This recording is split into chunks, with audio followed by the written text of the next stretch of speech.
Hi students, welcome to today class. In previous class we started the discussion of problematic aspects.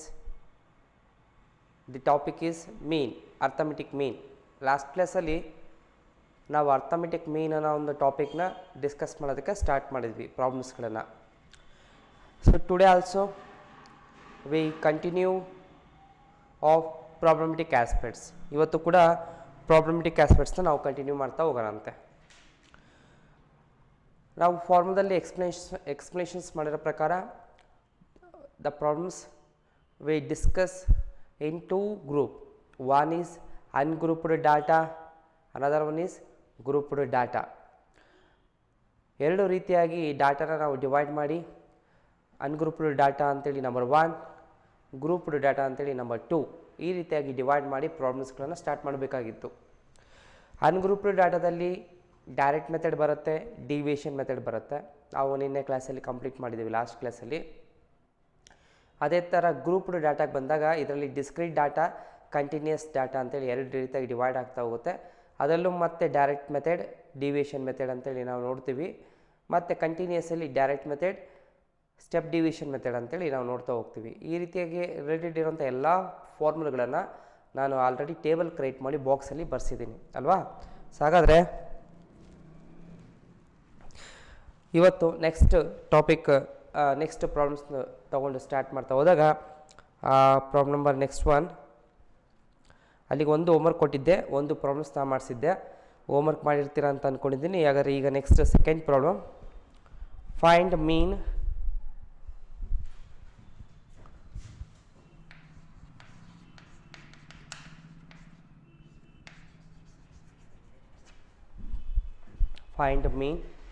for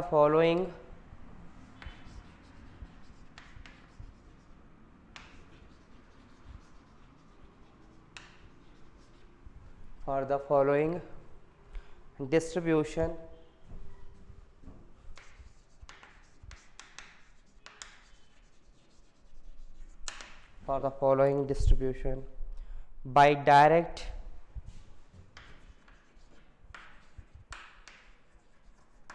and deviation methods.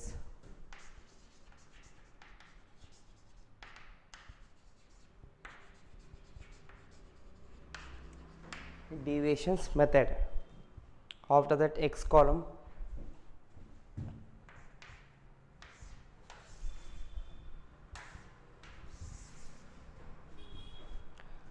(19,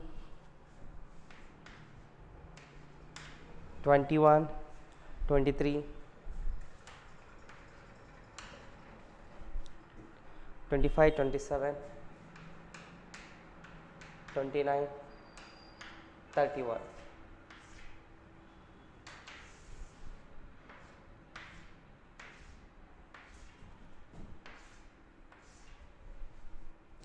Next, frequency 13, 15, 16, 18, 16, 15, 13. Okay, I took one problem to solve arithmetic mean, that is called as average, direct and deviation method. But in these problems not specifiedly mentioned this is ungrouped data or grouped data. In any problems, ಯಾವುದೇ problems ತೊಗೊಂಡ್ರು ಕೂಡ ಎಲ್ಲೂ ಕೂಡ ಪ್ರಾಬ್ಲಮ್ಸಲ್ಲಿ grouped ಡಾಟಾನ ungrouped ಡಾಟಾನ ಅಂಥೇಳಿ ಸ್ಪೆಸಿಫಿಕ್ಕಾಗಿ ಹೇಳಲ್ಲ. ನಾವು ಸ್ಪೆಸಿಫಿಕ್ಕಾಗಿ ಹೇಳದೇ ಇದ್ದಾಗ ಅಲ್ಲಿ ಇನ್ಫಾರ್ಮೇಷನ್ಸ್ ನೋಡ್ಕೊಂಡು ಡಿಸೈಡ್ ಮಾಡಬೇಕು. ಅನ್ಗ್ರೂಪ್ಡ್ ಡಾಟಾ ಆದರೆ ಫ್ರೀಕ್ವೆನ್ಸಿ ಕೊಡಲ್ಲ, ಓನ್ಲಿ ಎಕ್ಸ್ ಕಾಲಮಿಗೆ ರಿಲೇಟೆಡ್ ಇರೋಂಥ ಯಾವುದಾದ್ರೂ ವೇರಿಯಬಲ್ಸ್ ಕೊಟ್ಟಿರ್ತಾರೆ. ಹೈಟ್ ಆಗಿರ್ಬೋದು, ವೆಯ್ಟ್ ಆಗಿರ್ಬೋದು, ಮಾರ್ಕ್ಸ್ ಆಗಿರ್ಬೋದು. ಇದು ಅನ್ಗ್ರೂಪ್ಡ್ ಡಾಟಾ. ಇನ್ನು ಗ್ರೂಪ್ಡ್ ಡಾಟಾದಲ್ಲಿ ಏನಾಗುತ್ತೆ ಅಂದರೆ ಫ್ರೀಕ್ವೆನ್ಸಿ ಕೊಡ್ತಾರೆ ನಿಮಗೆ. ಫ್ರೀಕ್ವೆನ್ಸಿ ಅಂದರೆ ಈಗ ತಾನೇ ನಾವು ಹೈಟ್ ವೆಯ್ಟ್ ಅಂತ ಹೇಳಿದ್ವಲ್ಲ, ಇದ್ರ ಜೊತೆಗೆ ಫ್ರೀಕ್ವೆನ್ಸಿ ಕೊಟ್ಟಿರ್ತಾರೆ. ಆ ರೀತಿ ಎಕ್ಸ್ಟ್ರಾ ಇನ್ಫಾರ್ಮೇಷನ್ಸ್ ಫ್ರೀಕ್ವೆನ್ಸಿ ಕೊಟ್ಟಾಗ ಇದು ಗ್ರೂಪ್ಡ್ ಡಾಟಾ ಆಗುತ್ತೆ. ಅವರೇ ಗ್ರೂಪ್ ಮಾಡಿ ಡಾಟಾನ ಅರೇಂಜ್ ಮಾಡಿ ಕೊಟ್ಟಿರ್ತಾರೆ. ಅದಕ್ಕೆ ಎಕ್ಸಾಂಪಲ್ ಇಲ್ಲೇ ಇದೆ. ಅವರು ಗ್ರೂಪ್ ಮಾಡಿಬಿಟ್ಟಿದ್ದಾರೆ. ಈ ಗ್ರೂಪ್ ಮಾಡಿ 19 ಅನ್ನೋದು 13 ಜನ ಇದ್ದಾರೆ ಅಂತ ಇಲ್ಲಿ ಕಾನ್ಸೆಪ್ಟ್ ಯಾವುದು ಅಂತ ಹೇಳಿಲ್ಲ ಅವರು. ಅಂದರೆ ಫೈಂಡ್ ಮೀನ್ನ ಕ್ಯಾಲ್ಕುಲೇಟ್ ಮಾಡಿ ಫಾರ್ ದ ಫಾಲೋಯಿಂಗ್ ಡಿಸ್ಟ್ರಿಬ್ಯೂಷನ್, ಕೆಳಗೆ ಕೊಟ್ಟಿರೋಂಥ ಡಿಸ್ಟ್ರಿಬ್ಯೂಷನ್ ಯೂಸ್ ಮಾಡಿಕೊಂಡು. ಓಕೆನಾ? For the following frequency distribution ಅಂತ ಬರೆದಿದ್ದಾರೆ. ಫ್ರೀಕ್ವೆನ್ಸಿ ಡಿಸ್ಟ್ರಿಬ್ಯೂಷನ್ ನಿಮಗೆ ಆಲ್ರೆಡಿ ಫ್ರೀಕ್ವೆನ್ಸಿ ಡಿಸ್ಟ್ರಿಬ್ಯೂಷನ್ ಮಾಡೋಕ್ಕೆ ಬರುತ್ತೆ, ಕಲ್ತಿರ್ತೀರಲ್ಲ. ಸೊ ಈಗ ನೀವೇನು ಮಾಡೋಂಗಿಲ್ಲ, ಆ ಫ್ರೀಕ್ವೆನ್ಸಿ ಡಿಸ್ಟ್ರಿಬ್ಯೂಷನ್ ಅವರೇ ಕೊಟ್ಟಿದ್ದಾರೆ. ಈ ಫ್ರೀಕ್ವೆನ್ಸಿ ಡಿಸ್ಟ್ರಿಬ್ಯೂಷನ್ ಯೂಸ್ ಮಾಡಿಕೊಂಡು ಬೈ ಡೈರೆಕ್ಟ್ ಆ್ಯಂಡ್ ಡಿವಿಷನ್ ಮೆಥಡ್ನ ಅಪ್ಲೈ ಮಾಡಿ ಮೀನ್ನ ಕ್ಯಾಲ್ಕುಲೇಟ್ ಮಾಡಿ ಅಂತ ಹೇಳಿದ್ದಾರೆ. ಹಾಗಾದರೆ ಇಲ್ಲಿರೋಂಥ ಟಾಪಿಕ್ಕು ಯಾವ ಒಂದು ಟಾಪಿಕ್ಕಿಗೆ ಸಂಬಂಧಪಟ್ಟಿದ್ದು, ಹೈಟಾ, ವೇಟಾ, ಮಾರ್ಕ್ಸಾ, ಬೇರೆ ಯಾವುದಕ್ಕೆ ರಿಲೇಟೆಡ್ ಇರೋದಂತ ಅವ್ರು ಸ್ಪೆಸಿಫಿಕ್ಕಾಗಿ ಇನ್ಫಾರ್ಮೇಷನ್ಸ್ ಆಗಲಿ ಇಲ್ಲಾಗಲಿ ಕೊಟ್ಟಿಲ್ಲ. ಮೀನ್ನ ಕ್ಯಾಲ್ಕುಲೇಟ್ ಮಾಡಿ ಅದು ಒಂದು ಎಕ್ಸ್ ಕಾಲಮು ಇನ್ನೊಂದು ಎಫ್ ಕಾಲಮ್ ಅಂತ ಕೊಟ್ಟಿದ್ದಾರೆ. ಹಾಗಾದರೆ ನಮಗೆ ರಿಕ್ವೈರ್ಮೆಂಟ್ ಇರೋದು ಎಕ್ಸ್ ಎಫ್ ರೆಡಿ ಇದೆ ಅಂದಾಗ ನಮಗೇನು ಪ್ರಾಬ್ಲಮ್ ಇಲ್ಲ, ನಾವು ಏನು ಎಕ್ಸ್ಟ್ರಾ ಥಿಂಕ್ ಮಾಡೋ ಅವಶ್ಯಕತೆ ಇಲ್ಲ. ಹಾಗಾದರೆ ಇಲ್ಲಿ ಒಂದು ಅಬ್ಸರ್ವ್ ಮಾಡ್ತಾ ಹೋದಾಗ ಎಕ್ಸ್ ಕಾಲಮ್ ಜೊತೆಗೆ ಫ್ರೀಕ್ವೆನ್ಸಿ ಕೊಟ್ಟಿದ್ದಾರೆ. ಎಕ್ಸ್ ಅಂದರೆ ವೇರಿಯಬಲ್ ಅಲ್ವಾ, ವೇರಿಯಬಲ್ ಇದೆ, ಎಕ್ಸ್ ಇದೆ, ಇನ್ನೊಂದು ಫ್ರೀಕ್ವೆನ್ಸಿ ಇದೆ, ಮತ್ತು ಫ್ರೀಕ್ವೆನ್ಸಿ ಕೊಟ್ಟು ಎಕ್ಸ್ ಕೊಟ್ಟಿದ್ದಾರೆ ಅಂದರೆ ಇದು ಗ್ರೂಪ್ಡ್ ಡಾಟಾ ಆಗುತ್ತೆ. ಯಾವುದಾಗುತ್ತೆ? Grouped data. ಬಟ್ ಗ್ರೂಪ್ಡ್ ಡಾಟಾದಲ್ಲಿ ಡಿಸ್ಕ್ರೀಟ್ ಡಾಟಾನ ಕಂಟಿನ್ಯೂಸ್ ಡಾಟಾನ ಅಂತ ಡಿಸೈಡ್ ಮಾಡಬೇಕು. ಕಂಟಿನ್ಯೂಸ್ ಡಾಟಾ ಅಂದರೆ ಲೋಯರ್ ಲಿಮಿಟು ಇರುತ್ತೆ, ಅಪ್ಪರ್ ಲಿಮಿಟು ಇರುತ್ತೆ. ಲೋಯರ್ ಲಿಮಿಟ್ ಇರುತ್ತೆ, ಅಪ್ಪರ್ ಲಿಮಿಟ್ ಇರುತ್ತೆ. ಸೊ ಆದರೆ ಇಲ್ಲಿ ಲೋಯರ್ ಲಿಮಿಟು ಅಪ್ಪರ್ ಲಿಮಿಟ್ ಅಂತ ಏನಿಲ್ಲ, ಸ್ಪೆಸಿಫಿಕ್ಕಾಗಿ ಒಂದೇ ವ್ಯಾಲ್ಯೂನ ಮೆನ್ಷನ್ ಮಾಡಿಬಿಟ್ಟಿದ್ದಾರೆ. 19 ಅಂತ ಅಷ್ಟೇ ಮೆನ್ಷನ್ ಮಾಡಿದ್ದಾರೆ, 21 ಅಂತ ಅಷ್ಟೇ ಮೆನ್ಷನ್ ಮಾಡಿದ್ದಾರೆ, 23 ಅಂತ ಮೆನ್ಷನ್ ಮಾಡಿದ್ದಾರೆ. ಅದೇ ಥರ ಮೆನ್ಷನ್ ಆಗಿದೆ. ಅಂದರೆ ಬೈ ಚಾನ್ಸ್ ಇಲ್ಲಿ 19 to 20, 19ರಿಂದ 20, 21ರಿಂದ 25, 23ರಿಂದ 27 ಈ ಥರ ಒಂದು ಗ್ರೂಪ್ ಮಾಡಿ ಅದರಲ್ಲಿ ಲೋಯರ್ ಲಿಮಿಟ್ ಅಪ್ಪರ್ ಲಿಮಿಟ್ ಈ ಥರ ಕೊಟ್ಟಿದ್ರೆ ಅದು ಕಂಟಿನ್ಯೂಸ್ ಡಾಟಾ ಆಗ್ತಾಯಿತ್ತು. ಈಗ ಆಲ್ರೆಡಿ ನಿಮಗೆ ಕಂಟಿನ್ಯೂಸ್ ಡಾಟಾಗೂ ಡಿಸ್ಕ್ರೀಟ್ ಡಾಟಾಗೂ ಇರುವಂಥ ಡಿಫ್ರೆನ್ಸ್ ಪ್ರೀವಿಯಸ್ ಕ್ಲಾಸಸ್ಗಳಲ್ಲಿ ಡಿಸ್ಕಸ್ ಮಾಡಿ ನಾವು ನಿಮಗೆ ನಾಲೆಡ್ಜ್ ಕೊಟ್ಟಿದ್ದೀವಿ. ಹಾಗಾದರೆ ಇಲ್ಲಿ ನಿಮಗೆ ಡಿಫಿಕಲ್ಟ್ ಆಗಲ್ಲ. ಹಾಗಾದರೆ ಒಂದೇ ಒಂದು ನಂಬರ್ಗಳನ್ನು ನಾವು ರೆಪ್ರೆಸೆಂಟ್ ಮಾಡಿದ್ದಾರೆ ಅಂದರೆ ಸ್ಪೆಸಿಫಿಕ್ ವ್ಯಾಲ್ಯೂ ಕೊಟ್ಟಿದ್ದಾರೆ ಅಂದರೆ ಅದು ಫ್ರೀಕ್ವೆನ್ಸಿ ಜೊತೆಗಿರೋಂಥ ಈ ಒಂದೇ ಒಂದು ಸ್ಪೆಸಿಫಿಕ್ ನಂಬರು, ಇಲ್ಲಿ ಈ ನಂಬರ್ ಬಿಟ್ಟು ಬೇರೆ ಯಾವುದು ಬರೋಲ್ಲ. ಈ ಸ್ಪೆಸಿಫಿಕ್ ನಂಬರ್ ಇದ್ದರೆ ಇದು ಡಿಸ್ಕ್ರೀಟ್ ಡಾಟಾ ಆಗುತ್ತೆ.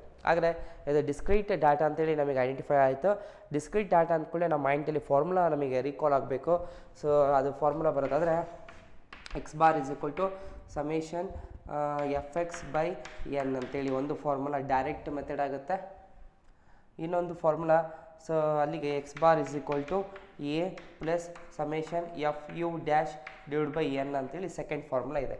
ಸೊ ಹಾಗಾದರೆ ಇಲ್ಲಿ ಬೇಕಾಗಿರೋದು ಡೈರೆಕ್ಟ್ ಮೆಥಡ್ ಫಾರ್ಮುಲಾ ನಾನು ನೆನಪು ಮಾಡ್ಕೋಬೇಕು, ಡಿವಿಯೇಷನ್ ಮೆಥಡ್ ಫಾರ್ಮುಲಾ ನೆನ್ಪಿಟ್ಕೋಬೇಕು. ಇದು ಜಸ್ಟ್ ಪ್ರಾಬ್ಲಮ್ಸ್ ಇದನ್ನು ಐಡೆಂಟಿಫೈ ಮಾಡಿದ ಮೇಲೆ ಅಲ್ಲಿ ಬರೋಂಥ ಡೈರೆಕ್ಟ್ ಒಂದು ಡಿವಿಯೇಷನ್ ಮೆಥಡ್ ಫಾರ್ಮುಲಾ ನಿಮಗೆ ನೆನಪಾಗಿ ಈ ಥರ ನೀವು ನೆನ್ಪಿಟ್ಕೊಂಡು ಒಂದು ಕಡೆ ಬರ್ಕೋಬೇಕಾಗುತ್ತೆ. ಇದು ನಿಮಗೆ ಗೊತ್ತಾಗಲಿ ಅಂತ ನಾನು ಇಲ್ಲಿ ಫಸ್ಟ್ ಬರ್ದಿದ್ದೀನಿ. ಯಾಕಂದರೆ ಇದ್ರ ಪ್ರಕಾರ ಈ ಫಾರ್ಮ್ದಲ್ಲಿ ಇರುವಂಥ ಸಿಂಬಲಿನ ರಿಕ್ವೈರ್ಮೆಂಟ್ ಪ್ರಕಾರ ನಾವು ಇಲ್ಲಿ ಕ್ಯಾಲ್ಕುಲೇಷನ್ ಸ್ಟಾರ್ಟ್ ಮಾಡ್ತಾ ಹೋಗಬೇಕು. ಹಾಗಾದರೆ ಕ್ಯಾಲ್ಕುಲೇಷನ್ ಸ್ಟಾರ್ಟ್ ಮಾಡ್ತಾ ಹೋಗೋಣ. ಕ್ಯಾಲ್ಕುಲೇಷನ್ ಸ್ಟಾರ್ಟ್ ಮಾಡ್ತಾ ಹೋದಾಗ ಸೊ ಹಾಗಾದರೆ ಏನು ಫೈಂಡ್ ಔಟ್ ಮಾಡಬೇಕು? Main solution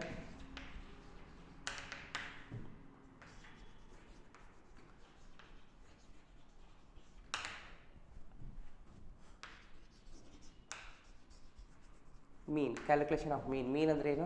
average. Calculation of ಮೀನ್ ಇಷ್ಟೇ ಸಾಕು ಹೆಡ್ಡಿಂಗು. ಹೆಡ್ಡಿಂಗಿನ ಪ್ರಕಾರ ಫಸ್ಟು ಅವ್ರು ಕೊಟ್ಟಿರೋಂಥ ಇನ್ಫಾರ್ಮೇಷನ್ ಒಂದು ಕಡೆ ನಾವು ತೊಗೊತ ಹೋದರೆ ಫಸ್ಟು ಎಕ್ಸ್ ಕಾಲಮ್ ಇದೆ 19, 21,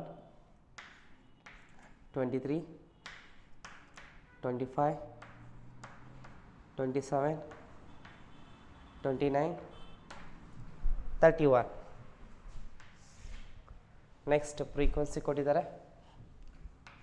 ಫ್ರೀಕ್ವೆನ್ಸಿ 13, 15, 16, 18, 16, 15, 13.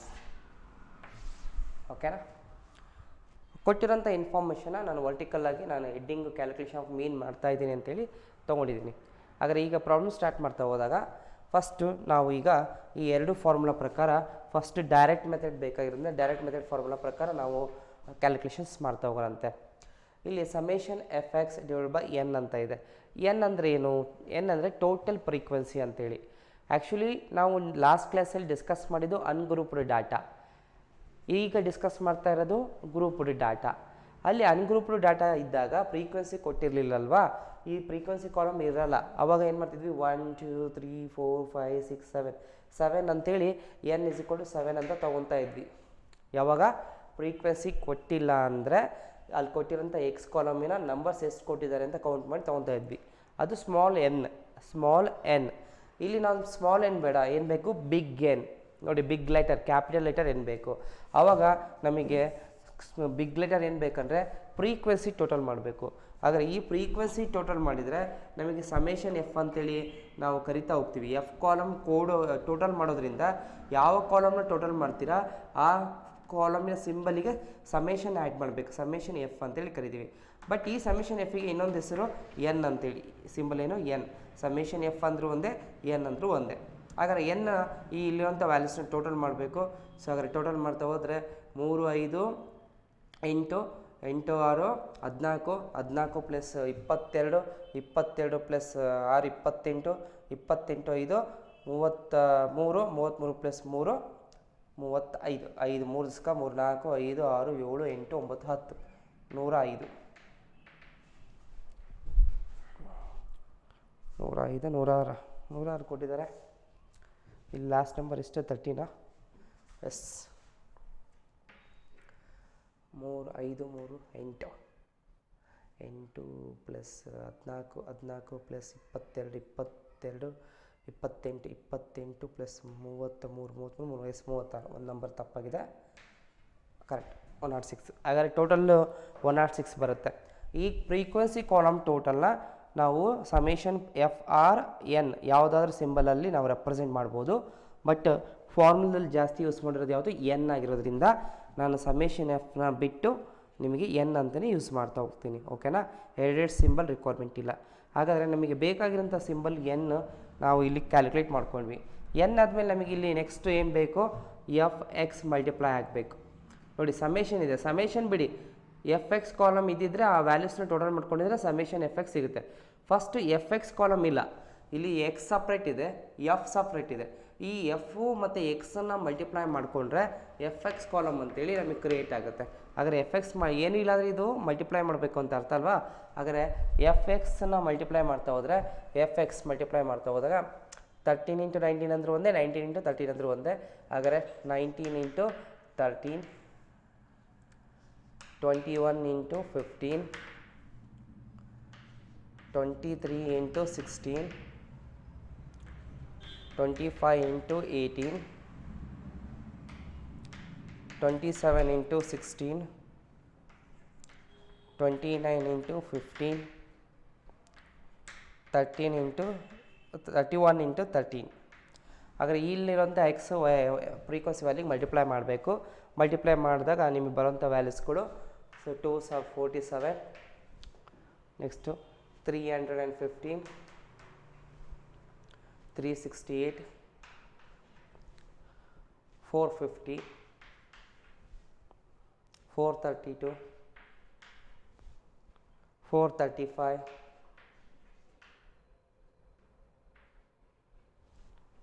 403. ಹಾಗಾದರೆ ಎಫ್ ಎಕ್ಸ್ ಕಾಲಮ್ನ ಕ್ರಿಯೇಟ್ ಮಾಡಿಕೊಂಡೆ ವ್ಯಾಲ್ಯೂಸ್ ಕ್ರಿಯೇಟ್ ಆಯಿತು. ಈಗ ಅದು ಸಮೇಷನ್ ಆಗಬೇಕು. ಸಮೇಷನ್ ಆಗಬೇಕಂದ್ರೆ ಗೊತ್ತಲ್ಲ, ಎಫ್ ಎಕ್ಸ್ ಮಲ್ಟಿಪ್ಲೈ ಮಾಡಿರೋಂಥ ಅಷ್ಟು ವ್ಯಾಲ್ಯೂಸ್ನ ಟೋಟಲ್ ಮಾಡಿದರೆ ನಿಮಗೆ ಎಫ್ ಎಕ್ಸ್ ಇರೋಂಥ column summation f X column ಆಗುತ್ತೆ. ಇದನ್ನು ಟೋಟಲ್ ಮಾಡಿದರೆ 2650 ಬರುತ್ತೆ.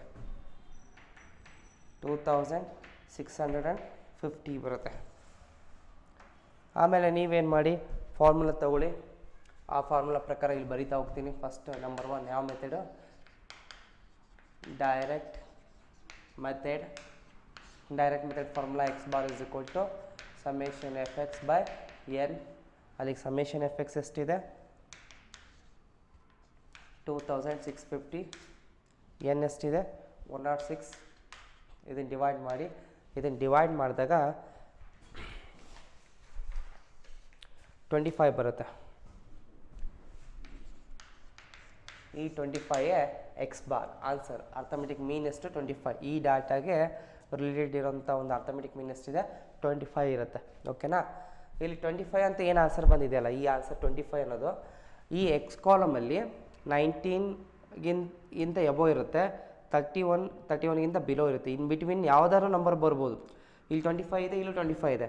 ಇಲ್ಲಿರೋ ನಂಬರೇ ಅಂತ ಏನಿಲ್ಲ. ಇದ್ರ ನಂಬರ್ ಬಿಟ್ಟು ಈಗ 25 ಬಿಟ್ಟು 25.55, 20.56, 27.8 ಒಟ್ಟು ಕಡಿಮೆ ಇರೋಂಥ ನಂಬರ್ಗಿಂತ ಜಾಸ್ತಿ ಇರುತ್ತೆ.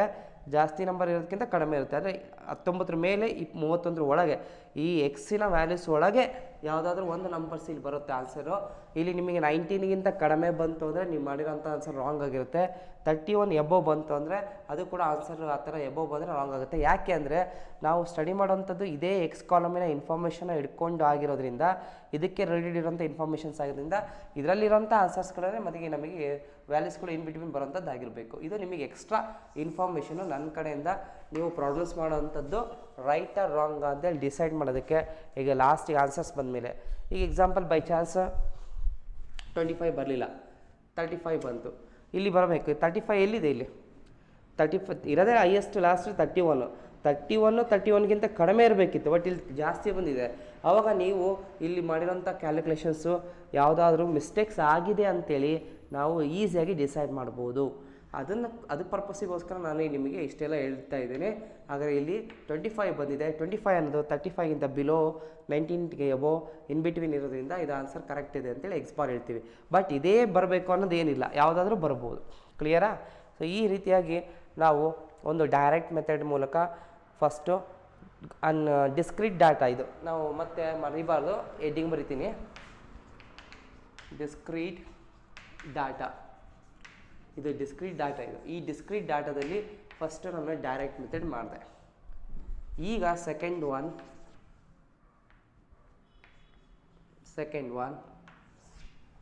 ಡೈರೆಕ್ಟ್ ಮೆಥಡ್ ಆದಮೇಲೆ deviation method.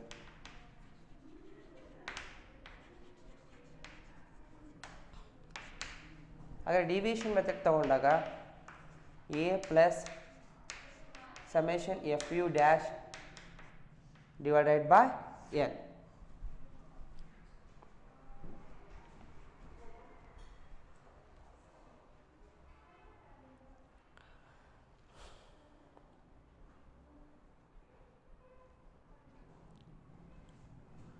Okay. Here, by using deviation method, we start the calculations. Here, observe that the formula is a plus summation fu dash divided by n. As per this formula, we already know that what is the n value. N value means 106. ನಾವು already calculate ಮಾಡಿದ್ದೀವಿ. ಈ first direct method formula use ಮಾಡ್ಕೊಂಡಾಗ N value 106 ಅಂತ ಏನು use ಮಾಡ್ಕೊಂಡಿದ್ದೀವಿ ಅದೇ values ಕೂಡ second deviation ಮೆಥಡಿಗೆ use ಆಗುತ್ತೆ. ನೆಕ್ಸ್ಟ್ ನಮಗೆ ಏನೋ ಒಂದು ಇನ್ಫಾರ್ಮೇಷನ್ಸ್ ಬೇಕು. ಎಫ್ ಕಾಲಮ್ ಇಲ್ಲಿ ಇದೆ, ನೆಕ್ಸ್ಟು ಯು ಡ್ಯಾಶ್ ಕಾಲಮ್ ಬೇಕು. ಹಾಗಾದರೆ ಯು ಡ್ಯಾಶ್ ಕಾಲಮ್ನ ಬೇಕಾಗುತ್ತೆ, ಅದನ್ನು ನಾವು ಮೈಂಡಲ್ಲಿ ಇಟ್ಕೋಬೇಕು. ಯು ಡ್ಯಾಶ್ ಬೇಕು, ಎ ಬೇಕು. ಹಾಗಾದರೆ ಯು ಡ್ಯಾಶ್ ಕಾಲಮ್ ಬೇಕು ಅಂದಾಗ ಇಲ್ಲಿ ಯು ಡ್ಯಾಶ್ ಬರೋಲ್ಲ, ನಿಮಗೆ ಯು ಅಷ್ಟೇ ಬರುತ್ತೆ. ಯು ಡ್ಯಾಶ್ ಬರೋದು ಡಿಸ್ಕ್ರೀಟಲ್ಲ, ಕಂಟಿನ್ಯೂಸಲ್ಲಿ. ಯು ಡ್ಯಾಶ್ ಅಲ್ಲ, ಯು, ಸಾರಿ ಮಿಸ್ ಆಗಿದೆ. ಯು ಓನ್ಲಿ ಯು ಡಿಸ್ಕ್ರೀಟ್ ಡಾಟಾದಲ್ಲಿರುತ್ತೆ. ಯು ಡ್ಯಾಶ್ ಕಂಟಿನ್ಯೂಸ್ ಡಾಟಾದಲ್ಲಿರುತ್ತೆ. ನಾವಿನ್ನೂ ಕಂಟಿನ್ಯೂಸ್ ಡಾಟಾಗೆ ಹೋಗಿಲ್ಲ, ನಾನು ಮಿಸ್ ಆಗಿ ಬರೆದು ಬಿಟ್ಟಿದ್ದೀನಿ, ಸಾರಿ ಫಾರ್ ದಟ್. ಯು ಅಷ್ಟೇ ಯೂಸ್ ಮಾಡಿ, ಯು. ಓಕೆ. ಹಾಗಾದರೆ ಇಲ್ಲಿ ಯು ಕ್ಯಾಲ್ಕುಲೇಟ್ ಮಾಡಬೇಕಾದ್ರೆ ಯುಗೆ ಒಂದು ಫಾರ್ಮುಲಾ ನಿಮಗೆ ಹೇಳಿದ್ದೆ ಆಲ್ರೆಡಿ. ಯುಗೆ ಒಂದು ಫಾರ್ಮುಲಾ ಏನೋ ಎಕ್ಸ್ ಮೈನಸ್ ಎ. ಹಾಗಾದರೆ ಎಕ್ಸ್ ಮೈನಸ್ ಎನ ನಾವು ಮಾಡ್ತಾ ಹೋದಾಗ ಯು ಸಿಗ್ತಾ ಹೋಗುತ್ತೆ. ಹಾಗಾದರೆ ಫಸ್ಟ್ ನಮಗೆ ಎ ಬೇಕು. ಎಕ್ಸ್ ಕಾಲಮ್ ಇಲ್ಲಿ ರೆಡಿ ಇದೆ, ಎ ಬೇಕು. ಎ ಅಂದರೆ ಅಸ್ಯೂಮ್ಡ್ ಮೀನ್ ಅಂತ ಹೇಳಿದ್ದೀನಿ. ಈ ಅಸ್ಯೂಮ್ಡ್ ಮೀನ್ನ ಇದೇ ಎಕ್ಸ್ ಕಾಲಮಲ್ಲೇ ನಾವು ಅಸ್ಯೂಮ್ ಮಾಡಬೇಕು. ಯಾವುದಾದ್ರೂ ವ್ಯಾಲ್ಯೂನ ಸೆಲೆಕ್ಟ್ ಮಾಡ್ಕೋಬೇಕು. ಇಲ್ಲಿ ಸೆಲೆಕ್ಟ್ ಮಾಡೋಂಥ ನಂಬರು ಇದರಲ್ಲಿ ಇರೋಂಥ ಸ್ಮಾಲೆಸ್ಟ್ ನಂಬರ್ ಅಂದರೆ ಲೀಸ್ಟ್ ನಂಬರ್, ಸ್ಮಾಲೆಸ್ಟ್ ನಂಬರ್ ಆಗಿರಬೇಕು. ಹಾಗೆ 19, 20, 20 ಸಮಥಿಂಗ್ ಎಲ್ಲ ಇರೋದ್ರಿಂದ ಕಡಿಮೆ ಅಂದರೆ 19 ಕಡಿಮೆ. ಹಾಗಾದರೆ ಈ ಕಡಿಮೆ ಇರೋಂಥ 19 ನಂಬರು ನಮಗೆ ಏನಾಗುತ್ತೆ, ಅಸ್ಯೂಮ್ಡ್ ಮೀನ್ ಆಗುತ್ತೆ. ಹಾಗಾದರೆ ಎ ಎಷ್ಟು ಅಸ್ಯೂಮ್ಡ್ ಮೀನು 19. ನೀವು ಇದೇ ತೊಗೋಬೇಕು ಅಂತ ಏನಿಲ್ಲ, ಯಾವ್ದು ಬೇಕಾದರೂ ಇಲ್ಲಿ ತೊಗೋಬೋದು. ಯಾಕೆ ಅಂದರೆ ಇಲ್ಲಿ ಎ ನ ಸಿಂಬಲ್ ಏನು ರೆಪ್ರೆಸೆಂಟ್ ಮಾಡುತ್ತೆ? ಅಝೂಮ್ ಮೀನ್, ಅಝೂಮ್ಡ್ ಮೀನ್, ಯಾವುದಾದ್ರೂ ನಂಬರ್ನ ಮೀನ್ ಆಗಿ ಅಝೂಮ್ ಮಾಡಿ ಅಂತ ಹೇಳುತ್ತೆ. ಯಾವುದಾದ್ರು ನಂಬರ್ ಆಗಿರ್ಬೋದು, ಇದೇ ನಂಬರ್ ಅಂತ ಏನಿಲ್ಲ. ಬಟ್ ನಾವು ಇಲ್ಲಿ ಇದನ್ನೇ ಯಾಕೆ ತೊಗೊಂಡ್ವಿ ಅಂದರೆ, ಈ ನಂಬರ್ ತೊಗೊಳೋದ್ರಿಂದ ಈ ಎಕ್ಸಿನ ವ್ಯಾಲ್ಯೂವಿಗೆ ಎ ವ್ಯಾಲ್ಯೂನ ಲೆಸ್ ಮಾಡಿದಾಗ ಯಾವುದು ಕೂಡ ನೆಗೆಟಿವ್ ಬರಲ್ಲ, ಎಲ್ಲವೂ ಪಾಸಿಟಿವ್ ಆನ್ಸರ್ ಬರುತ್ತೆ, ಮೈನಸ್ ವ್ಯಾಲ್ಯೂ ಬರಲ್ಲ. ಆವಾಗ ಕ್ಯಾಲ್ಕುಲೇಷನ್ಸ್ ಈಸಿ ಆಗುತ್ತೆ. ಹಾಗಾಗಿ ಆ ಪಾಯಿಂಟಲ್ಲಿ ನಾವು ಆದಷ್ಟು ಇಲ್ಲಿ ಸ್ಮಾಲೆಸ್ಟ್ ನಂಬರ್ ತೊಗೊತೀವಿ. ಈಗ ಎಕ್ಸ್ ವ್ಯಾಲ್ಯೂ ಏನಿದೆ, ಫಸ್ಟ್ ಎಕ್ಸ್ ಕಾಲಮಲ್ಲಿ 19, ನೆಕ್ಸ್ಟು 21, 23, 25, 27, 29, 31. ಈ ಎಕ್ಸ್ ವ್ಯಾಲ್ಯೂನ ಈಗ ನಾವು ಮೈನಸ್ ಮಾಡ್ಕೋಬೇಕು. ಯಾವ ನಂಬರ್ನ ಮೈನಸ್ ಮಾಡ್ಕೋಬೇಕು? ಎ ಎಷ್ಟು? 19, 19, 19, 19, 19, 19. ಆಗ 19 19 ಹೋದರೆ 0, 21 19 ಹೋದರೆ ಅಲ್ಲಿಗೆ ನಾವು ಕ್ಯಾಲ್ಕುಲೇಟ್ ಮಾಡ್ಕೊತ ಕೂರೋಕ್ಕಿಂತ ಡೈರೆಕ್ಟಾಗಿ ಆನ್ಸರ್ನ ನೋಡ್ಕೋಬೋದು. 2, 21 23 19 ಹೋದರೆ 4, 25 19 ಹೋದರೆ 6, ನೆಕ್ಸ್ಟ್ 8, ನೆಕ್ಸ್ಟ್ 29 19 ಹೋದರೆ 10, 31 19 ಹೋದರೆ 12. ಈಗ ಆಲ್ರೆಡಿ ವ್ಯಾಲ್ಯೂಸ್ಗಳು ಆನ್ಸರ್ ಕ್ಯಾಲ್ಕುಲೇಷನ್ಸು ಬುಕ್ಕಲ್ಲಿದೆ, ಆದರೂ ಕೂಡ ನಾವು ಇಲ್ಲ ಒಂದು ಸತಿ ಅಬ್ಸರ್ವ್ ಮಾಡ್ಕೊಂಡು ಹೇಳ್ತಾ ಇದ್ದೀನಿ. ಯು ಓಕೆನಾ, ಯು ಕ್ರಿಯೇಟ್ ಆಯಿತು. ಹಾಗಾದರೆ ಯು ಕ್ರಿಯೇಟ್ ಆಗಿದೆ, ಬಟ್ ಯು ಎಫ್ಗೆ ಮಲ್ಟಿಪ್ಲೈ ಆಗಿರಬೇಕು ಅಂತ ಇಲ್ಲಿ ಅಬ್ಸರ್ವ್ ಮಾಡ್ತಾ ಇದ್ವಿ. ಹಾಗಾದರೆ ಎಫ್ ಯು ಕಾಲಮ್ನ ಕ್ರಿಯೇಟ್ ಮಾಡ್ಕೊಳ್ಳೋಣ. ಎಫ್ ಯು ಅಂದರೆ ಎಫ್ ಎಷ್ಟಿದೆ ಇಲ್ಲಿ? 13 ಇದೆ. ಹಾಗಾದರೆ ಇಲ್ಲಿ 13 ಇದೆ. ಈ 13ನ ಎಫ್ ಅನ್ನ ಕಾಲಮ್ ಇರೋಂಥ 13ನ ಯು ಅಲ್ಲ ಕಾಲಮ್ ಇರೋಂಥ 0 ನಂಬರಿಗೆ ಮಲ್ಟಿಪ್ಲೈ ಮಾಡಬೇಕು. ಎಫ್ ಯು ಅಲ್ವಾ, ಎಫ್ ಇಂಟು ಯು, 13 ಇಂಟು 0 0 ಆಗುತ್ತೆ. 15 ಇಂಟು 2 30 ಆಗುತ್ತೆ. 16 ಇಂಟು 4, 16 ಇಂಟು ನೀವು 4 ಕ್ಯಾಲ್ಕುಲೇಟ್ ಮಾಡಿ, ಅಲ್ಲಿಗೆ 64 ವ್ಯಾಲ್ಯೂ ಬರುತ್ತೆ. ನೆಕ್ಸ್ಟ್ 18 ಇಂಟು 6, 18ನ 6ಇಂದ ಮಲ್ಟಿಪ್ಲೈ ಮಾಡಿದರೆ 108 ಬರುತ್ತೆ. ನೆಕ್ಸ್ಟ್ 16ನ 8 ನಂಬರಿಗೆ ಮಲ್ಟಿಪ್ಲೈ ಮಾಡಿ ನಿಮಗೆ 128 ಬರುತ್ತೆ. ನೆಕ್ಸ್ಟ್ 15ನ 10ಗೆ ಮಲ್ಟಿಪ್ಲೈ ಮಾಡಿದರೆ 150 ಬರುತ್ತೆ. 13ನ 12ಗೆ ಮಲ್ಟಿಪ್ಲೈ ಮಾಡಿದಾಗ ನಿಮಗೆ 156 ವ್ಯಾಲ್ಯೂಸ್ ಬರುತ್ತೆ. ಈ ರೀತಿಯಾಗಿ ಎಫಲ್ಲಿರುವಂಥ ವ್ಯಾಲ್ಯೂಗಳನ್ನು ಯು ಕಾಲಮ್ ಏನು ಕ್ರಿಯೇಟ್ ಮಾಡಿದ್ದೀವಿ, ಆ ಯು ಕಾಲಮಲ್ಲಿ ಕ್ರಿಯೇಟ್ ಮಾಡಿರೋಂಥ ವ್ಯಾಲ್ಯೂಗೆ ಎಫ್ನ ವ್ಯಾಲ್ಯೂನ ಮಲ್ಟಿಪ್ಲೈ ಮಾಡಿದಾಗ ಎಫ್ ಯು ಕಾಲಮ್ ಕ್ರಿಯೇಟ್ ಆಗುತ್ತೆ. ಹಾಗಾದರೆ ಕ್ರಿಯೇಟ್ ಆಗಿ ಬಂದಿರುವಂಥ ಒಂದು ವ್ಯಾಲ್ಯೂವಿಗೆ ಈಗ ನಾವು ಏನು ಮಾಡಬೇಕು? ಸಮೇಷನ್ ಎಫ್ ಯು ಆಗಬೇಕಾದ್ರಿಂದ ಈ ಕಾಲಮ್ನ ಟೋಟಲ್ ಮಾಡಿಕೊಂಡ್ರೆ ಸಮೇಷನ್ ಎಫ್ ಯು ಆಗುತ್ತೆ. ಇದನ್ನು ನಾವು ಟೋಟಲ್ ಮಾಡಿದರೆ 636 ಬರುತ್ತೆ. 636. ಹಾಗಾದರೆ ಡಿವಿಷನ್ ಮೆಥಡಿಗೆ ರಿಕ್ವೈರ್ಮೆಂಟ್ ಇರೋಂತಹ ಒಂದು ಕ್ಯಾಲ್ಕುಲೇಷನ್ಸ್ನ ನಾವು ಟೇಬಲ್ನ ಕ್ರಿಯೇಟ್ ಮಾಡಿದ್ದೀವಿ.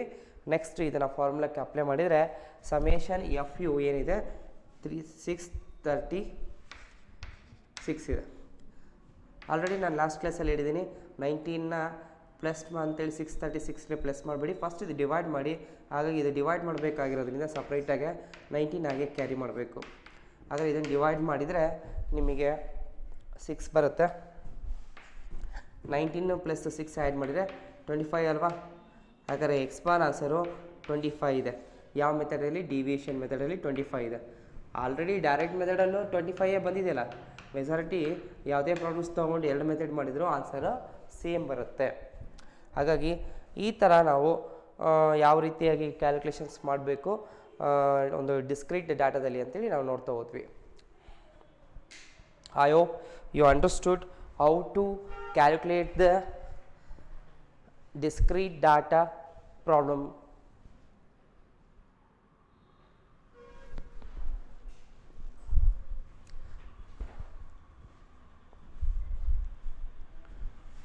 Okay, I move to next problem.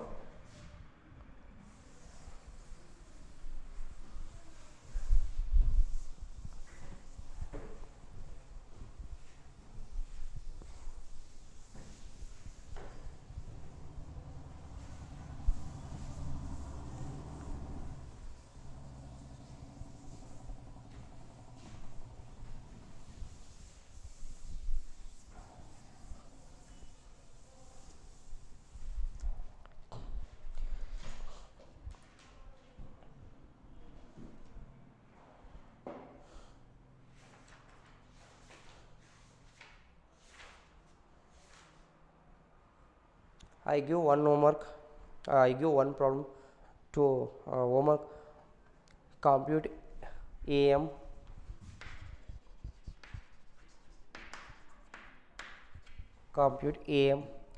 for the following data.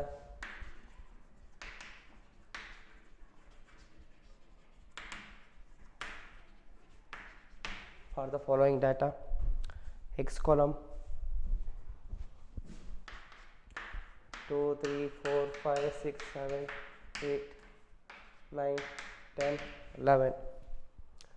F column 3, 8, 10, 12, 16, 14, 10, 8, 7, 5.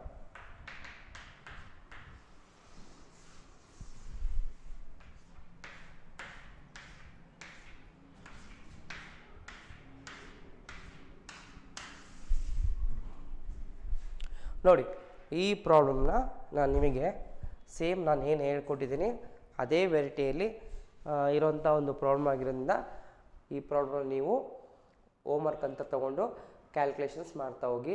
ಇದನ್ನು ಪೌಸ್ ಮಾಡಿ ಸ್ಟಾಪ್ ಮಾಡಿಕೊಂಡು ವಿಡಿಯೋನ ಕ್ವಶನ್ ಬರ್ಕೊಳ್ಳಿ.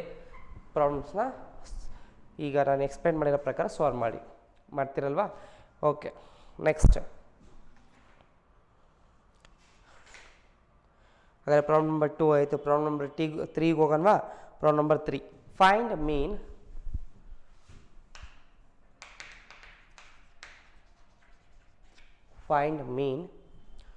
for the following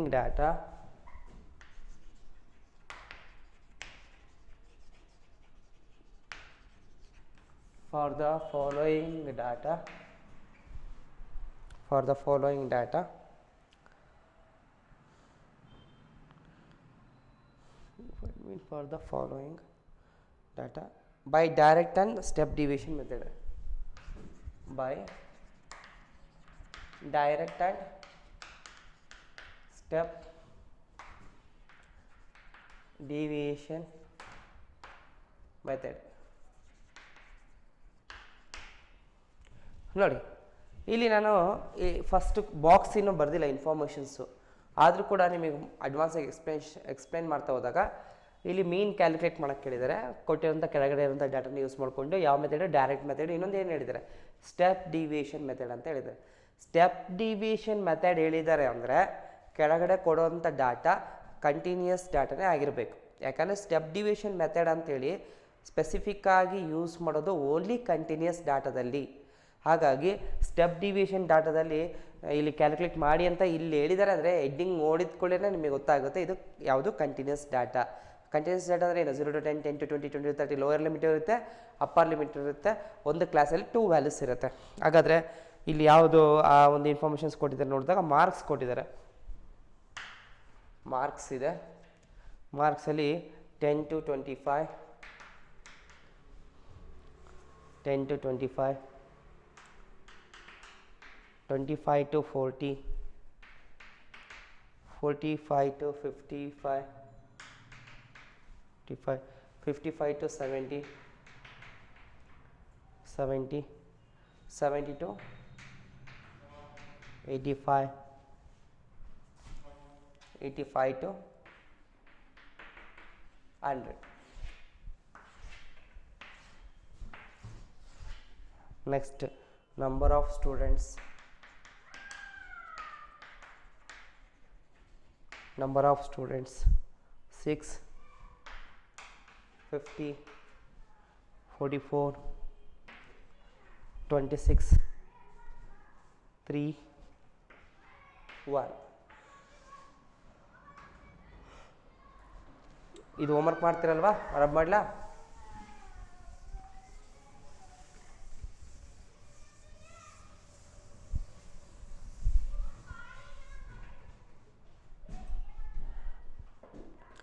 ಓಕೆ, ನಾನು ಆಲ್ರೆಡಿ ಹೇಳ್ಬಿಟ್ಟಿದ್ದೆ ನಿಮಗೆ.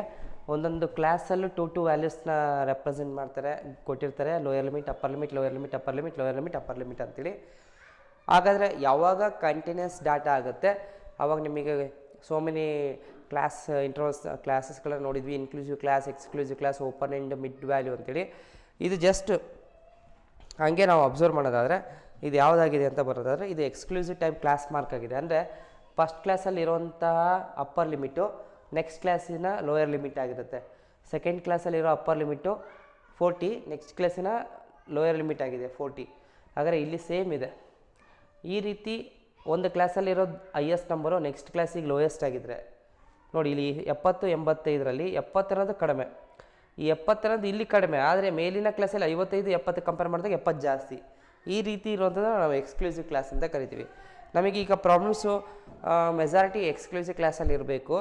ಹಾಗಾಗಿ ಎಕ್ಸ್ಕ್ಲೂಸಿವ್ ಕ್ಲಾಸಲ್ಲೇ ನಾವು ಈ ಪ್ರಾಬ್ಲಮ್ಸ್ ರೆಡಿ ಇರೋದ್ರಿಂದ ನಾವು ಏನೋ ಎಕ್ಸ್ಟ್ರಾ ಥಿಂಕ್ ಮಾಡೋ ಅವಶ್ಯಕತೆ ಇಲ್ಲ, ಪ್ರಾಬ್ಲಮ್ಸ್ನ ಸ್ಟಾರ್ಟ್ ಮಾಡ್ತಾ ಹೋಗ್ಬೋದು. ಹಾಗಾದರೆ ಈಗ ಪ್ರಾಬ್ಲಮ್ ಸ್ಟಾರ್ಟ್ ಮಾಡ್ತಾ ಹೋದಾಗ ಫಸ್ಟು ಡೈರೆಕ್ಟ್ ಮೆಥಡ್ ಕೇಳಿದ್ದಾರೆ. ಹಾಗಾದರೆ ಡೈರೆಕ್ಟ್ ಮೆಥಡ್ ಪ್ರಕಾರ ನಾವು ಕ್ಯಾಲ್ಕುಲೇಷನ್ ಮಾಡ್ತಾ ಹೋಗೋಣ. ಹಾಗಾದರೆ ಡೈರೆಕ್ಟ್ ಮೆಥಡ್ ಫಸ್ಟ್ ಬಾಕ್ಸ್ ಮತ್ತು ಒಂದು ಸೆಕೆಂಡ್ ಕ್ರಿಯೇಟ್ ಮಾಡ್ಕೋಬೇಕು ನಾವು. Calculation of mean under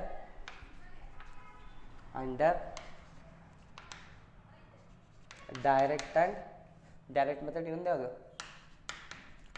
step deviation method.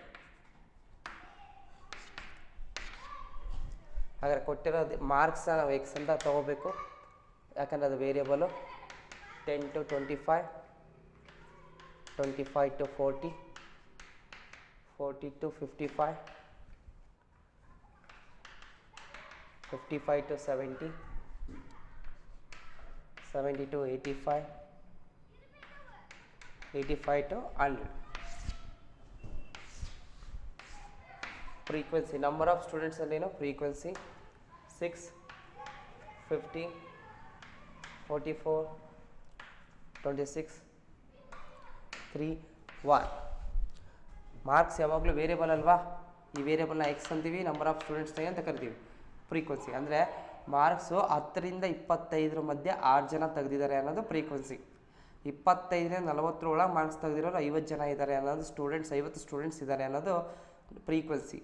40ರಿಂದ 55 marks ತೊಗೊಂಡಿದ್ದಾರೆ ಅಷ್ಟು, 40ರಿಂದ 55ರಲ್ಲಿ 44 ಸ್ಟೂಡೆಂಟ್ಸ್ ಮಾರ್ಕ್ಸ್ ತೆಗೆದಿರೋದ್ರೆ 44 ಅನ್ನೋದು ಫ್ರೀಕ್ವೆನ್ಸಿ, 40ರಿಂದ 45 ಎಕ್ಸ್ ಆಗುತ್ತೆ. ಹಾಗಾಗಿ ಕಾನ್ಸೆಪ್ಟ್ ನಿಮಗೆ ಗೊತ್ತಾಗಬೇಕು. ಆ ಬೇಸ್ ಮೇಲೆ ಒಂದು ಎಕ್ಸ್ ಸಿಂಬಲ್ ಇದೆ, ಇನ್ನೊಂದು ಏನಿದೆ ಎಫ್ ಸಿಂಬಲ್ ಇದೆ. ಫಸ್ಟ್ ಯಾವ ಮೆಥಡ್ ತೊಗೋಬೇಕೀಗ, direct method. Direct method formula ಇಲ್ಲೂ ಕೂಡ ಸೇಮ್ ಇರುತ್ತೆ, ಸಮೇಷನ್ fx/n ಅಂತೇಳಿ. ಹಾಗಾದರೆ ಎನ್ ಅಂದರೆ ಏನು, ಫ್ರೀಕ್ವೆನ್ಸಿ ಕೊಟ್ಟಿದ್ರೆ ಅದು ಟೋಟಲ್ ಮಾಡಬೇಕು. ಹಾಗಾದರೆ ಫ್ರೀಕ್ವೆನ್ಸಿ ಕೊಟ್ಟಿದ್ರೆ ಏನು ಕೊಡಲೇಬೇಕಲ್ಲ, ಸೊ ಫ್ರೀಕ್ವೆನ್ಸಿ ಕೊಡಲಿಲ್ಲ ಅಂದರೆ ನಾವು ಇದು ಕಂಟಿನ್ಯೂಸ್ ಡಾಟಾ ಅಂತ ಕರೆಯೋದೇ ಇಲ್ಲ. ಹಾಗಾದ್ರೆ ಫ್ರೀಕ್ವೆನ್ಸಿ ಟೋಟಲ್ ಮಾಡಿದರೆ ಎನ್ ಆಗುತ್ತೆ. ಹಾಗಾದ್ರೆ ಎನ್ ಟೋಟಲ್ ಮಾಡಿ, ಅಲ್ಲಿಗೆ ಎನ್ ಟೋಟಲ್ ಮಾಡಿದರೆ 130 ಬರುತ್ತೆ.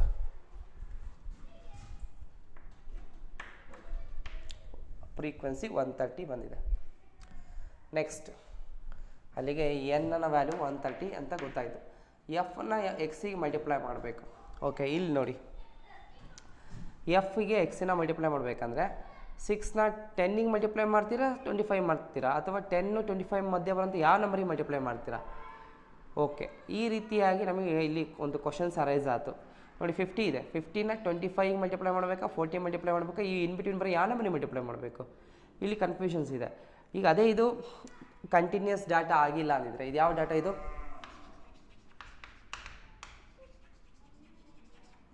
ಕಂಟಿನ್ಯೂಯಸ್ ಡಾಟಾ ಅಲ್ವಾ, ಇದು ಕಂಟಿನ್ಯೂಸ್ ಡಾಟಾ. ಓಕೆ, ಇದು ಕಂಟಿನ್ಯೂಸ್ ಡಾಟಾ ಆಗಿದ್ದಿಲ್ಲ ಅಂದರೆ ನಿಮಗೇನು ಮಾಡ್ತಾಯಿದ್ರು, ಇಲ್ಲಿ ಒಂದೇ ವ್ಯಾಲ್ಯೂ ರೆಪ್ರೆಸೆಂಟ್ ಆಗ್ತಿತ್ತು. ಹಾಗಾದ್ರೆ ಈ ಎರಡು ನಂಬರ್ನ ನಾವು ಮಲ್ಟಿಪ್ಲೈ ಮಾಡ್ಕೊಂಡ್ಬಿಟ್ಟಿದ್ರೆ ನಮಗೆ ಎಫ್ ಎಕ್ಸ್ ಕಾಲಮ್ನ ಡೈರೆಕ್ಟಾಗಿ ಬರ್ಕೊಂಡ್ಬಿಡ್ತಿದ್ವಿ. ಬಟ್ ಇಲ್ಲಿ ಒಂದೇ ವ್ಯಾಲ್ಯೂ ಕೊಟ್ಟಿಲ್ಲ, 2 ವ್ಯಾಲ್ಯೂ ಕೊಟ್ಟಿದ್ದಾರೆ. ಈ ರೀತಿ 2 ವ್ಯಾಲ್ಯೂ ಕೊಟ್ಟಿರೋದ್ರಿಂದ ಫಸ್ಟ್ ಎಕ್ಸ್ ಕಾಲಮ್ನ ನಾವು ಇನ್ನೊಂದು ಎಕ್ಸ್ ಕಾಲಮಿಗೆ ಕ್ರಿಯೇಟ್ ಮಾಡ್ಕೋಬೇಕು. ಎಕ್ಸ್ ಕಾಲಮ್ನ ಮತ್ತು ಇನ್ನೊಂದು ಎಕ್ಸ್ನ ಕ್ರಿಯೇಟ್ ಮಾಡ್ಕೋಬೇಕು. ಆ ಎಕ್ಸ್ ಕಾಲಮ್ನ ಇನ್ನೊಂದು ಎಕ್ಸ್ನ ಹೆಂಗೆ ಕ್ರಿಯೇಟ್ ಮಾಡ್ಕೋಬೇಕಂದ್ರೆ ಇದು ಮಿಡ್ ಪಾಯಿಂಟ್ ತೊಗೋಬೇಕು. ಈ ಎಕ್ಸಲ್ಲಿ ಇರೋಂಥ 10 ಮತ್ತು 25, 10 ಮತ್ತು 25 ಇನ್ ಬಿಟ್ವೀನ್ ಇರೋಂಥ ಮಿಡಲ್ ವ್ಯಾಲ್ಯೂ 10, 25ರ ಮಧ್ಯೆ ಇರುವಂಥ ನಂಬರ್ನ ತೊಗೋಬೇಕು. 10, 25ರ ಮಧ್ಯೆ ಅಂದರೆ 17.5 ಅಂತ ಇಲ್ಲಿ ಬುಕ್ಕಲ್ಲಿ ಆನ್ಸರ್ ಕೊಟ್ಟಿದ್ದಾರೆ, ನಾನು ಅದೇ ಪ್ರಕಾರ ತೊಗೊಂಡಿದ್ದೀನಿ. ಬಟ್ ಆದರೂ ಇದು ನಿಮಗೆ ಹೆಂಗೆ ಸಿಗುತ್ತೆ, ಈಗ ಮಧ್ಯ ನೋಡಿದ್ಕೊಳ್ಳಿ ನಿಮಗೆ ಗೊತ್ತಾದರೆ ಸರಿ, ಗೊತ್ತಾಗಲಿಲ್ಲ ಅಂದರೆ ಏನು ಮಾಡಬೇಕು, 10 ಇದು ಲೋಯರ್ ಲಿಮಿಟು, ಇದೇನಿದು ಅಪ್ಪರ್ ಲಿಮಿಟು, ಇವೆರಡನ್ನೂ ಆ್ಯಡ್ ಮಾಡಿ /2 ಮಾಡಿದರೆ ನಿಮಗೆ ಈ ಮಿಡ್ ಪಾಯಿಂಟ್ ಬರುತ್ತೆ. ಆ ಮಿಡ್ ಪಾಯಿಂಟ್ನ ನಾವು ಎಕ್ಸ್ ಅಂತೇಳಿ ತೊಗೊಂಡಿದ್ದೀವಿ. ಈಗ ಈಸಿರೋ ತೊಗೊಳೋಣ. 0 to 10, 10 to 20, 20 to 30. 0 to 10 middle ಯಾವುದು 5, 10 to 20 ಮಿಡಲ್ ಯಾವುದು 15, 20 to 30 ಮಿಡಲ್ ಯಾವುದು 25, 0 ಇಂದ 10, 10 0 ಮಧ್ಯೆ 5, 10 ರಿಂದ 20 ಮಧ್ಯೆ 15, 20 ರಿಂದ 30 ಮಧ್ಯೆ 25 ಅಂತ ಈಗ ಈಸಿಯಾಗಿ ನೋಡಿದ್ಕೊಂಡು ಹೇಳಿದ್ವಿ. ಬಟ್ ಇಲ್ಲಿ ಈಸಿಯಾಗಿ ಹೇಳೋಕ್ಕಾಗ್ತಿಲ್ಲ ಕೆಲವರಿಗೆ, ಅಂದರೆ 10, 25 ಮಧ್ಯೆ ಇರುವಂಥ ನಂಬರ್ ಯಾವುದು ಈಸಿಯಾಗಿ ಹೇಳೋಕ್ಕಾಗಲ್ಲ. ಅಂದರೆ ಈ ಎರಡೂ ನಂಬರ್ನ ಆ್ಯಡ್ ಮಾಡಿ /2 ಮಾಡಬೇಕು. Lower limit plus upper limit /2 ಮಾಡಿದರೆ ಅಲ್ಲಿಗೆ 17.5 ಬರುತ್ತೆ. ಈ ಎರಡು ನಂಬರ್ 10 + 25 /2. ಇದು ಫಸ್ಟ್ ಪ್ರಾಬ್ಲಮ್ಸ್ ಆಗಿರೋದ್ರಿಂದ ನಾನು ನಿಮಗೆ ಇಲ್ಲಿ ಬರೆದಿರ್ತೀನಿ 10 + 25 /2. ನೆಕ್ಸ್ಟು 25 + 40 /2. ನೆಕ್ಸ್ಟ್ 40 + 55 /2. 55 + 70 /2. 70 + 85 /2. 85 + 100 /2. ಹಾಗಾದರೆ ಈ ಎರಡು ನಂಬರ್ನ ಆ್ಯಡ್ ಮಾಡಿ /2 ಮಾಡಿದರೆ ನಿಮಗೆ ಮಿಡ್ ಪಾಯಿಂಟ್ ಸಿಗುತ್ತೆ. ಆ ಮಿಡ್ ಪಾಯಿಂಟ್ನ ಎಕ್ಸ್ ಅಂತ ತೊಗೋಬೇಕು. ಸೊ ಅದಕ್ಕೆ ಫಾರ್ಮುಲಾ ಇದೆ, ಆ ಫಾರ್ಮುಲಾ ಕೊಟ್ಟಿದ್ದೀನಿ. ಅಲ್ಲಿಗೆ ನಾವು ಆನ್ಸರ್ ಬರೀತಾ ಹೋದರೆ 17.5 ಬರುತ್ತೆ. ಇವೆರಡು ಆ್ಯಡ್ ಮಾಡಿ /2 ಮಾಡಿದರೆ 32.5 ಬರುತ್ತೆ. ನೆಕ್ಸ್ಟ್ ಎರಡು ಆ್ಯಡ್ ಮಾಡಿ /2 ಮಾಡಿದರೆ 47.5 ಬರುತ್ತೆ. ನೆಕ್ಸ್ಟ್ 62.5 ಬರುತ್ತೆ. ನೆಕ್ಸ್ಟ್ 77.5 ಬರುತ್ತೆ. ನೆಕ್ಸ್ಟ್ 92.5 ಬರುತ್ತೆ.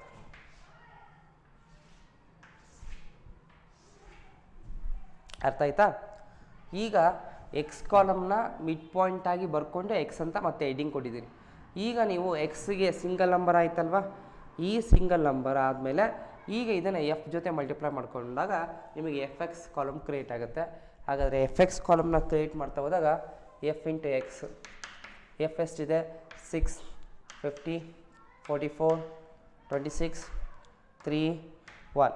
ಇದನ್ನು ನಾನು ಈಗ ಏನು ಮಾಡಬೇಕು, ಇಂಟು ಮಾಡಬೇಕಲ್ವಾ, ಮಲ್ಟಿಪ್ಲೈ ಮಾಡಬೇಕು. ಹಾಗಾದರೆ ಎಫನ್ನು ಯಾವುದಕ್ಕೆ ಮಲ್ಟಿಪ್ಲೈ ಮಾಡಬೇಕು, ಎಕ್ಸ್ ಕಾಲಮ್. ಹಾಗಾದರೆ ಎಕ್ಸ್ ಕಾಲಮ್ ಎಷ್ಟು 17.5, 32.5, 47.5, 62.5, 77.5, 92.5. ಇದೆರಡು ನಂಬರ್ನ ಎಫ್ ಕಾಲಮಲ್ಲಿರೋ ನಂಬರ್ನ ಎಕ್ಸ್ ಮಲ್ಟಿಪ್ಲೈ ಮಾಡಿದರೆ ನಿಮಗೊಂದು ವ್ಯಾಲ್ಯೂ ಎಕ್ಸಿಸ್ಟ್ ಆಗುತ್ತೆ. ಅದನ್ನೇ ನಾವು FX ಅಂತ ಕರಿತೀವಿ. ಹಾಗಾದ್ರೆ ಅದು ಮಲ್ಟಿಪ್ಲೈ ಆಗಿರೋಂಥ ನಂಬರು 105,625, 2090, 1625, 232.5, 92.5. ಈಗ ಈ ಕಾಲಮ್ನ ಟೋಟಲ್ ಮಾಡಿದರೆ FX ಇರೋದು ಸಮೇಷನ್ FX ಆಗುತ್ತೆ. ಅಲ್ಲಿಗೆ ಸಮೇಷನ್ FX ಟೋಟಲ್ ವ್ಯಾಲ್ಯೂ 5770. ಹಾಗಾಗಿ ಸಮೇಷನ್ FX 5770 ಇಲ್ಲಿಗೆ ಅಪ್ಲೈ ಮಾಡಿದ್ದೀನಿ. ಇವೆರಡು ಡಿವೈಡ್ ಮಾಡಿದರೆ ನಮಗೆ 44.385 ಬರುತ್ತೆ. 44.385 ಬರುತ್ತೆ. 44.385 ಬಂದಿದೆ. ಇದಿಷ್ಟು ನಾವು ಡೈರೆಕ್ಟ್ ಮೆಥಡಲ್ಲಿ ಕಂಟಿನ್ಯೂಸ್ ಡಾಟಾನ ಮಾಡಿದ್ವಿ. ಡಿಸ್ಕ್ರಿಟ್ ಡಾಟಾ ಥರನೇ ಸೇಮ್ ಫಾರ್ಮುಲಾ ಇದ್ದರೂ ಕೂಡ ಸ್ವಲ್ಪ ಕ್ಯಾಲ್ಕುಲೇಷನ್ಸು ಒಂದು ಎಕ್ಸ್ಟ್ರಾ ತೊಗೊಂಡು ಮಾಡಬೇಕಾಗಿರೋದ್ರಿಂದ ಟೈಮ್ ತೊಗೊಳುತ್ತೆ. ಹಾಗಾದ್ರೆ ಇದು ಅರ್ಥ ಆಯ್ತು ಅಂತ ಅಂದ್ಕೊಂಡಿದ್ದೀನಿ. ನೆಕ್ಸ್ಟ್ ಡೈರೆಕ್ಟ್ ಮೆಥಡ್ ಆಯ್ತಲ್ಲ. ಈಗ ಡೈರೆಕ್ಟ್ ಮೆಥಡ್ ಆದಮೇಲೆ ಯಾವುದು, ಸ್ಟೆಪ್ ಡಿವಿಯೇಷನ್ ಮೆಥಡ್. ಈಗ ಡೈರೆಕ್ಟ್ ಮೆಥಡ್ ನೆಕ್ಸ್ಟ್ ಟೇಬಲ್ನ ಕಂಟಿನ್ಯೂ ಮಾಡಿದರೆ ಕನ್ಫ್ಯೂಷನ್ ಆಗ್ಬೋದು. ಹಾಗಾಗಿ ಇದನ್ನು ಫಸ್ಟ್ ಈ ಡೈರೆಕ್ಟ್ ಮೆಥಡ್ನ ಇಲ್ಲಿಗೆ ಸ್ಟಾಪ್ ಮಾಡಿ ಮತ್ತೆ ಬೇರೆ ಇನ್ನೊಂದು ಟೇಬಲ್ನ ಕ್ರಿಯೇಟ್ ಮಾಡ್ಕೊತೀನಿ.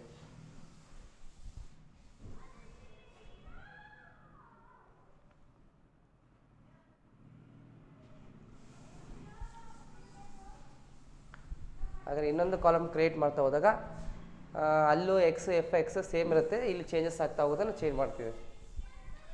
ಹಾಗಾದರೆ ಆನ್ಸರ್ ನೆನ್ಪಿಟ್ಕೊಳ್ಳ್ರಿ, ಆಮೇಲೆ ಮತ್ತೆ ಸ್ಟೆಪ್ ಡಿವಿಷನ್ ಮೆಥಡ್ ಮಾಡಿದಾಗ ಸೇಮ್ ಆನ್ಸರ್ ಬರುತ್ತೆ ನೋಡೋಣ. ಈಗ ಆನ್ಸರ್ ಎಷ್ಟು 44.385. ಈಗ ನಾವು ಮಾಡಬೇಕಾಗಿರೋದು ಯಾವ ಮೆಥಡು? ಸೆಕೆಂಡದು step deviation method. x bar is equal to a plus summation fu dash. fu dash ಡ್ಯಾಶನ್ನು ಕೆಳಗೆ ಬರೀತಾರೆ, ಮೇಲೂ ಬರೀತಾರೆ. ಹೀಗಾಗಿ ಡ್ಯಾಶ್ನ ನಾನು ಮೇಲೆ ಬರೀತಿದ್ದೀನಿ, divided by n into c. ಸಿನೂ ಬರೀತಾರೆ, ಎಸ್ ಇಲ್ಲಿ ಸಿನೇ ಕೊಟ್ಟಿದ್ದಾರೆ, ಐನೂ ಬರೀತಾರೆ, ಯಾವುದಾದ್ರು ತೊಗೋಬೋದು.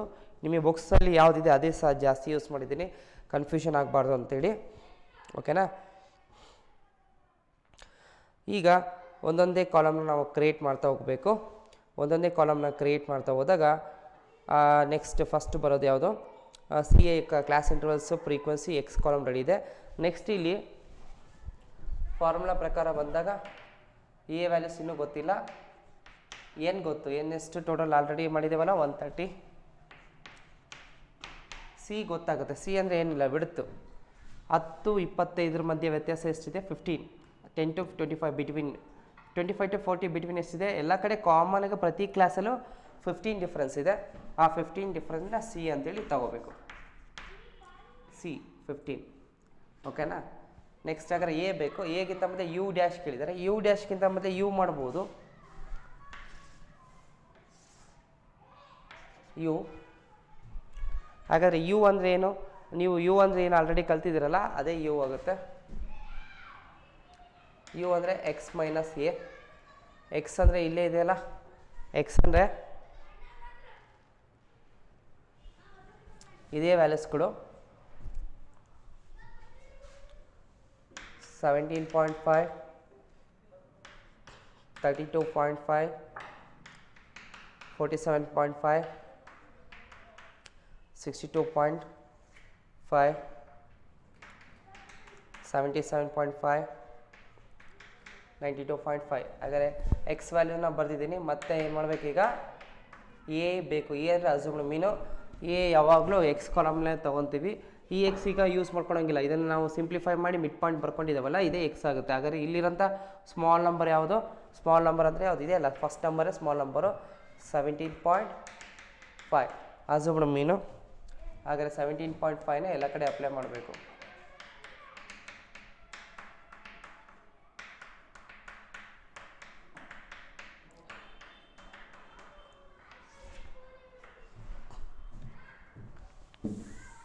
ಹಾಗಾದರೆ ಈ ಎರಡು ನಂಬರ್ನ ನಾವು ಕಳೆದಾಗ ಬರೋಂಥ ನಂಬರ್ ಯಾವುದು ಅಂತೇಳಿ ನೋಡ್ತಾ ಹೋದಾಗ 0 ನೋಡಿ, ಇದರಲ್ಲಿ 0 ಬರುತ್ತೆ. ನೆಕ್ಸ್ಟು 15 ಬರುತ್ತೆ, ನೆಕ್ಸ್ಟು 30 ಬರುತ್ತೆ, ನೆಕ್ಸ್ಟು 45 ಬರುತ್ತೆ, ನೆಕ್ಸ್ಟು 60 ಬರುತ್ತೆ, ನೆಕ್ಸ್ಟು 75 ಬರುತ್ತೆ.